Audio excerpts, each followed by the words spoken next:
Bon, l'imam, dans son sermon, a fait un appel vibrant. Il invite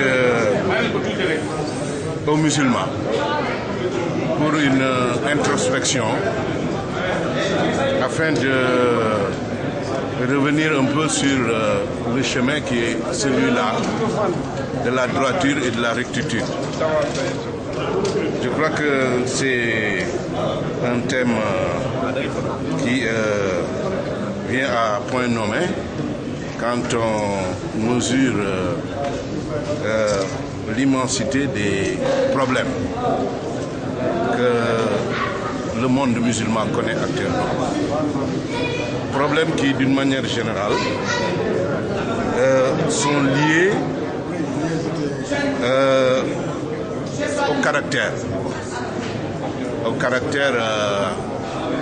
des musulmans, de la communauté d'une manière générale. Caractère qui ont emprunté une voie de déviance, une perte des repères. Et c'est là où le discours de l'imam a toute son importance, puisque il est question aujourd'hui pour le monde musulman de se regarder en face pour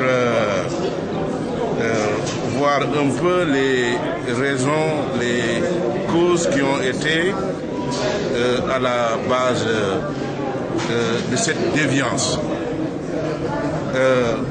de ce mal-vivre que connaît la communauté musulmane dans son ensemble, pour justement trouver des remèdes, des solutions à ces maux,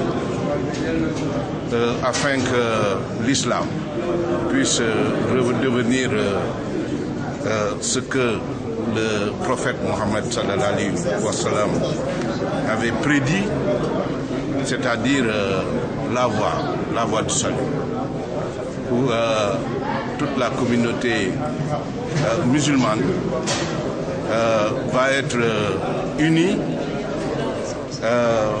dans un même élan de concorde, de solidarité, de paix, d'amour et de bonheur pour son épanouissement, mais également pour que l'islam puisse continuer à gagner encore d'autres cœurs pour devenir cette religion-là, annoncée par les Écritures saintes, celle qui va être la religion universelle qui marquera un peu la fin du monde et qui annoncera le début de l'autre ère, celle où on nous promet le paradis.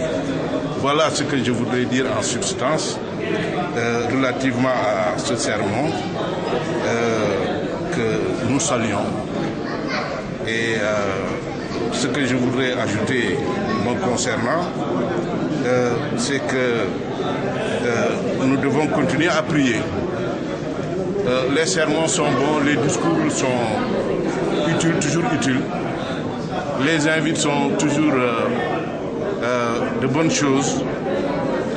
Mais le bon Dieu nous a dit que là où l'on est impuissant, là où après avoir usé de toutes les procédures, après avoir inventé tout ce qui était dans l'ordre de l'imaginable et qu'on n'arrive pas à trouver de solution, il faut un retour vers Dieu.